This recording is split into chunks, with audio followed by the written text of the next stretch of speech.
Hello traders and welcome to the market opening preview on a Wednesday, hump day, middle of our trading week, August 17th, 2016.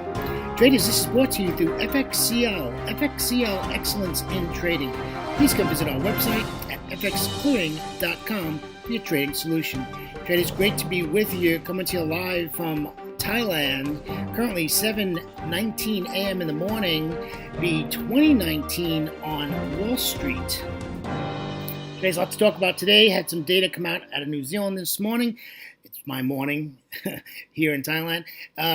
Some good numbers came out of the NZD, and we're looking forward to that.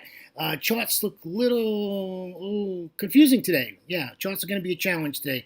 So we're going to take a look at that in just a moment.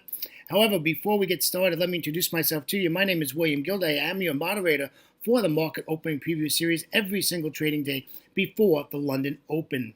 Traders, I started trading in the year of 2006, and in 2008, I retired from a wonderful 27-year career as a firefighter paramedic out of the great state of Florida.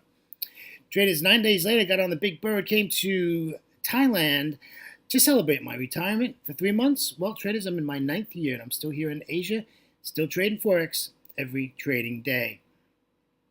All right, so I'm a pullback trader, my friends, and what that means is I wait for a currency pair to make a move, pulls back, usually to a Fibonacci level or a price level, and I look to take the trade in the direction of the trend. And I would say 99% of the time I use the daily chart to determine what the trend of the pair is. So, saying that, I do use some tools, and one is I use a news feed, which tells me all about fundamentals that are going on during that trading day. And it runs, from about 5:40 in the morning to about 10:30 at night. So I'm abreast of what's going on around the world all the time. It's so important that you have your fundamentals down and you know when data is going to be released. You don't want to be stuck in front of that freight train coming down the track, not knowing what's coming. However, I'm a technician. I really enjoy looking at charts. I look at price action, price structure, price failure, and price levels. Remember, Forex repeats itself. If price reacted to a specific price level, it will most likely do it again and again and again. And I have one platform that's all that's on there is currency pairs with price levels on it. So I know before I get into a trade to make sure that my price levels are safe to get into that trade and I won't have any issues. So I take my fundamental analysis and my technical analysis, after reading candlestick patterns, right? We need to know about candlesticks. They tell us the stories where price action may be going in the future. So we take our technical analysis, we put them together, we come up with a trade plan. After we take a trade plan, we have it ready to go, we put it in place, and we wait. And we sit on our hands most of the day, right? It's the only job where basically it's boring. You do absolutely nothing. How many clicks of that mouse do you do unless you're an active scalper? How many times do you click that mouse to enter in and out of a trade? Not many in a 12-hour period or 14-hour period. Not many times, right? All right, traders, that's a little bit about myself. Let's get over to the risk disclaimer. Keep the legal people happy. Forex trading has a large potential rewards, but also a large potential risk. You must be aware of the risks and be willing to accept them in order to invest in the Forex or any other market. Traders, remember, this is a game of capital preservation. Live to trade the next day. Traders, please do not trade with money you cannot afford to lose. Always remember that past performance of any trading system or methodology is not necessarily indicative of future results. All right, let's take a look at how the markets closed. Looks like U.S. closed in the red yesterday. And, I was at the New York Open, and it was really not a good open. I sort of knew that this was going to be a red day. But these are some pretty significant numbers. The Dow 30, negative 0.45%. The S&P 500, negative 0.55%. The NASDAQ, negative 0.66%. With the small cap 2000, negative 0.74%. Yeah, those are pretty hefty numbers. Let's take a look over at the Euros on the DAX, closed negative 0.58%. The FTSE 100 closed negative 0.68%. The CAC 40 out of Paris closed negative 0.83%, with the Eurostoxx 50 closing negative 0.74%. Yep. All right, let's take a look at what's going on over in Asia. Some countries open, some aren't. I'll let you know. The Nikkei 225 is currently trading, and it's positive 0.46%. The S&P ASX out of Australia is negative 0.33%. The China 850 is not open yet. It's got about another hour to go, and that closed yesterday negative 1.35%. The Hang Seng is also not open yet. Opens in an hour or so, and that is it closed negative 0.09%. However, the Kospi out of Seoul is currently open, and it is negative 0.19%. Let's take a look at our economic calendar, see what's going on. Like I said, New Zealand had a bunch of data come out today. We had PPI output came in within consensus. Employment change was the big one. 2.4%. Consensus forecast was 0.6%. Big number there. Unemployment rate is better. It's at 5.1 versus 5.3. And PPI input came out at 0.9 versus 0.5.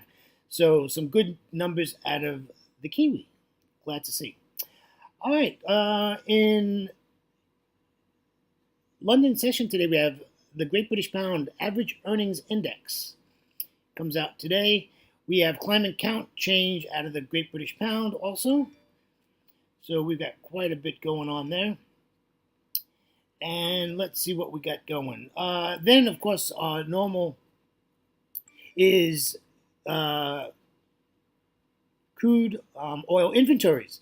Comes out today on a Wednesday, as it does every week. And I'm sure people will be watching that.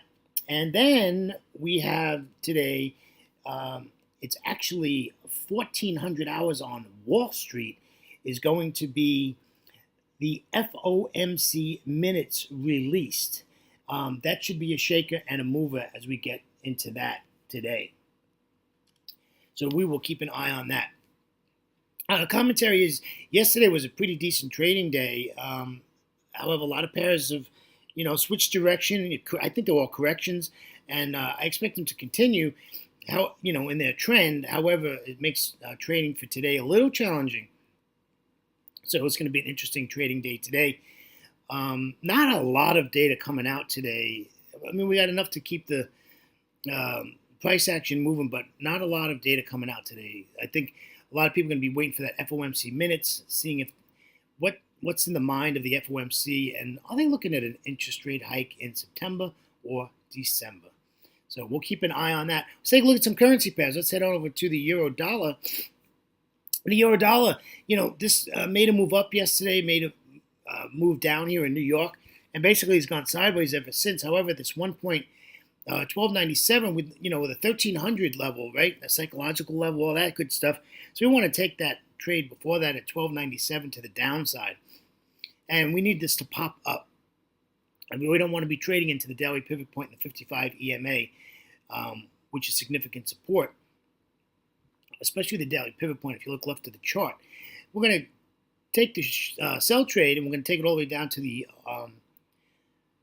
S1 pivot at 1.1192, and we'll take it down to there, and that's a 200 exponential moving average. Pretty simple trade plan, just needed to work though. I'm not buying the euro dollar, folks. I know you're saying, but William, this is bullish. Well, yes, you're right. This chart in front of us, this 30-minute chart, is bullish, but the currency pair is bearish. All I want to do is sell this. I do not want to buy this. So we're not looking to buy this at all.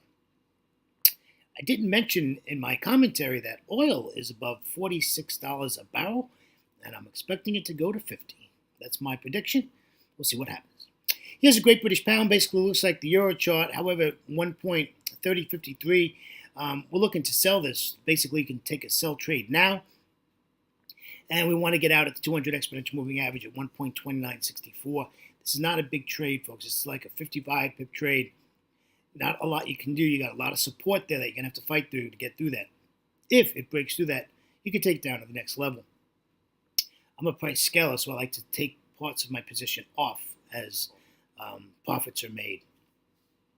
All right, let's take a look at the Aussie dollar.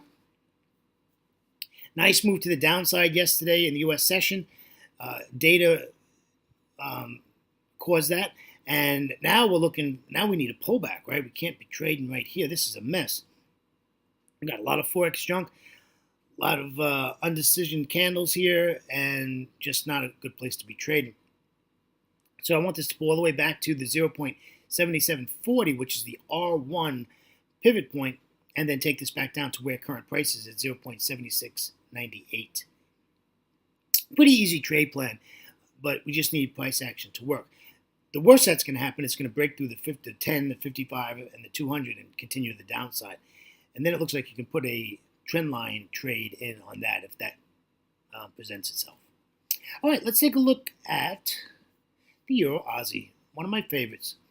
The one thing about the Euro Aussie is once it gets in a trend, even on a small scale, like 1 or 2 days, it stays in it.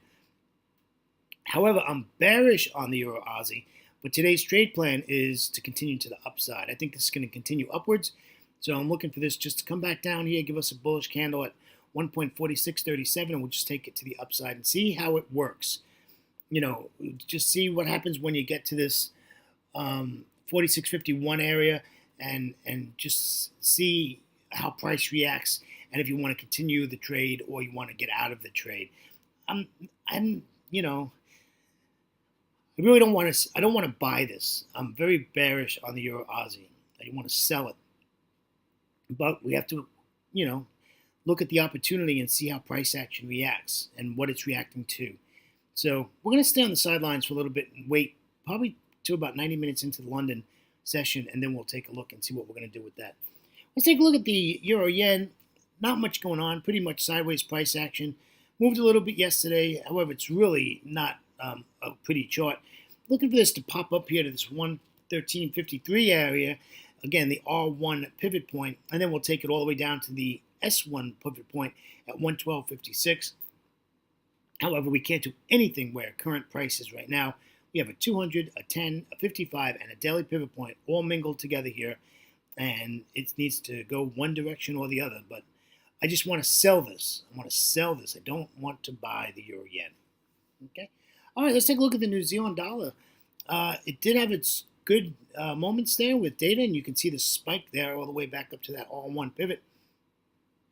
So I'd like this to bounce up a little bit. I really don't want to be selling this again where, a lot of these pairs are right at all the moving averages and right at support. So I need this to bump up to the 0.7304. So that 7,300 area is a psychological area. So like 72.90 or 95 would be the spot to get in this. Basically where price is just several pips away from that. We look to sell this. I don't like the fact that we're right at this daily pivot point and a 55 EMA. So we'll have to keep an eye on that. Interesting trade, though. It's going to be a very interesting trade. There's no more data in Asia coming out, so we can take this before the London Open if we get the opportunity. All right, traders. On behalf of myself, William Gilday, and our great friends at FXCL, Excellence Trading, I want to thank you for joining me today, August 17th, 2016, on a Wednesday. Traders, always remember to trade smart and not hard. Traders is brought to you through FXCL. If you would, come visit our website at fxclearing.com for your trading solutions. Traders, catch you in about 24 hours. Take care now. Bye-bye.